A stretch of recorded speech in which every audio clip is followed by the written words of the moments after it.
empowering people to become self-reliant.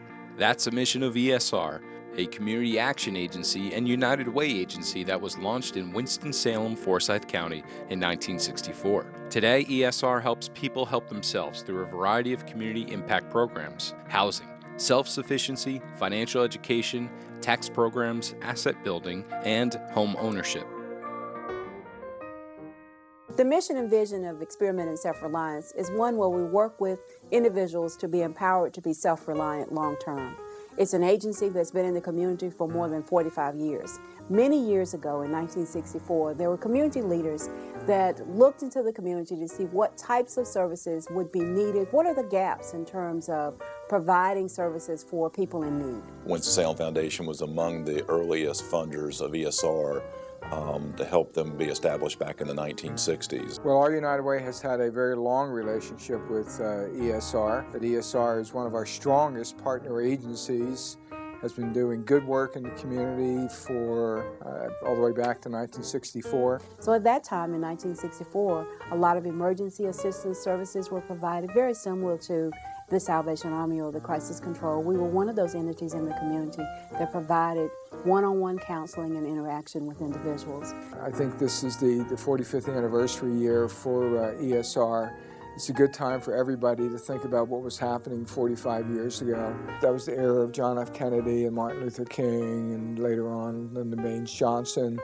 And if you really think about that war on poverty and community action agencies, which is what ESR was originally, ESR is probably the only remaining entity from all of that initial effort that has helped to create the social service system, both government and non-government, that we benefit from so much here in our community today.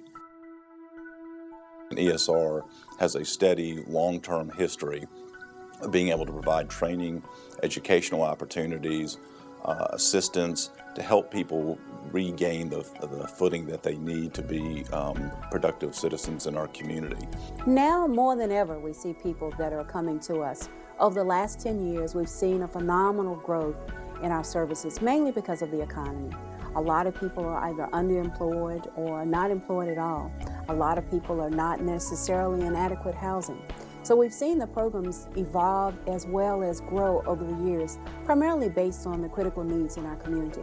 Not only are they there to aid the church and other community organizations, but they also believe in you helping yourself. Oh, well, it is truly life-changing. There's no question about it. They always, I think, go to great effort to try to make sure that they have some of their clients who are there and are talking about their experience with ESR and how their lives have changed. And for me, it's always a very moving kind of an experience.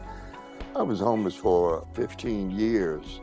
Everything that I lost in addiction, and by the patience that ESR has sort of shown me and redirected me, I was able to reestablish in my life, including my little granddaughter and other family members.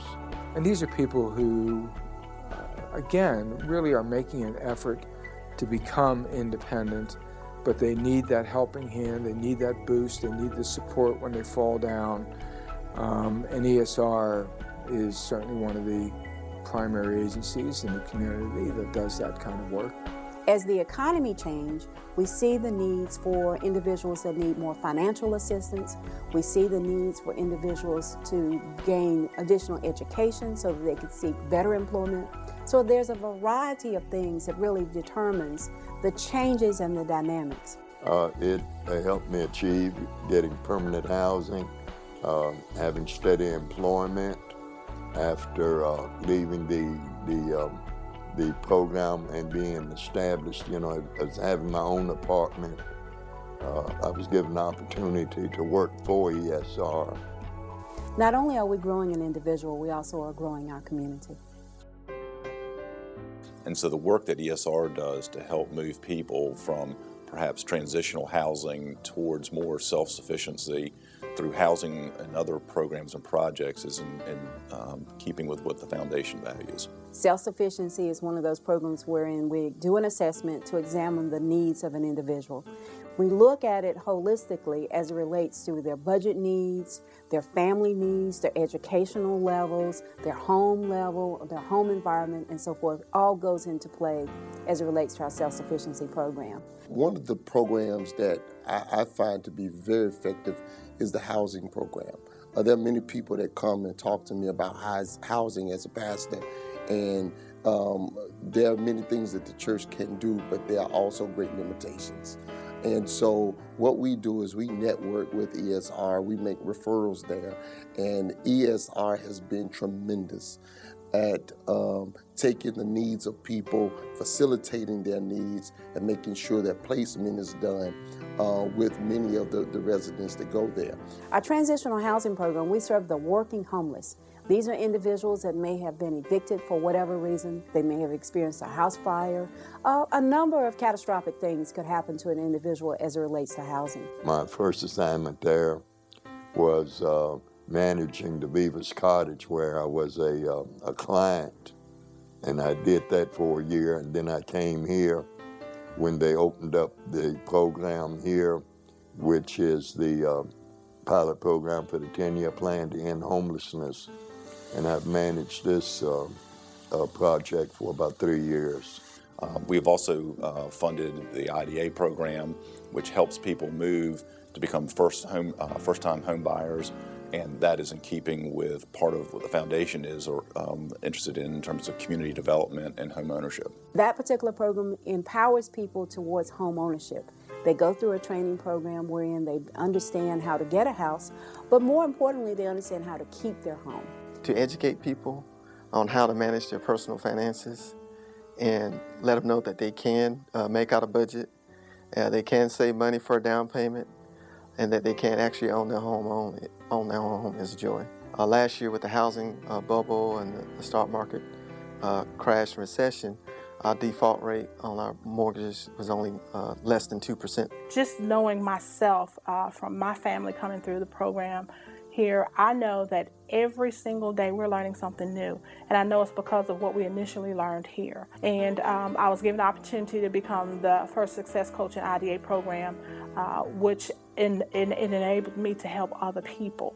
And maybe somebody picked up one little thing and it's helping them to be able to help somebody else. So I feel good about what I do. And then our other program, our last program, is our EITC program. It stands for Earned Income Tax Credit Program. It's one of those programs wherein we have 13 different sites in the community where we do free tax preparation. Last year we prepared over 3,000 taxes for people here in our county. I think ESR also does a wonderful job of partnering with other agencies in the community, with funders and other nonprofits, to make sure that that segment of our community is a vital part, and ESR is a gateway to make that happen. We're very pleased to have them as a partner agency and see them as a leader organization here in the community. When the church faces this limitation as to what they can provide, you need a partnering neighbor that you can say, hey, here is another organization that can assist you in a way that the church may not be able to assist, not only financially, but just in terms of resources. There are many people who get help and come back to tell me, thank you for sending me to ESR. We could not do it without the partners that are associated with us, the city, the county, Consumer Credit Counseling, the Center for Home Ownership. All of those participants have the same driven passion that I do about the clients coming through the program, and we want to see their success. We're the convening agencies that pull people together that really are interested in making a difference in our community. The way it is organized with a portion of their board being elected officials, a portion being clients, a portion being other community and business representatives, it gives them a business mix and a dynamic which I think has served them well and which they reflect in the kind of work that they do in the community and the way in which they do that work, which again is a real example and role model for all of us. My dreams are certainly to increase our capacity. As we look at our capacity, we want to be able to grow our agency in a way wherein we have a number of training labs and opportunities for people to come in and actually have hands-on learning. So we want to grow our capacity in terms of a structure, but also we want to grow our capacity as it relates to volunteer opportunities within our agency and better utilizing the staff that we have. I think one of the things that we're most pleased with is that they have continuously evolved over that period of time, particularly moving from intervention services, meeting basic needs, food, clothing, shelter, and other kinds of self-sufficiency, self-reliance kinds of needs, to more prevention programs, really getting at some of the root causes of some of these very serious chronic societal problems that we have, and working with their clients through their board and through their staff, and doing a great job in helping people to move towards self-reliance. ESR is serious about helping people put a plan together for their life, their comprehensive plan for their life. And that's so viable because that not only aids a person for a day, but it aids a person for a lifetime.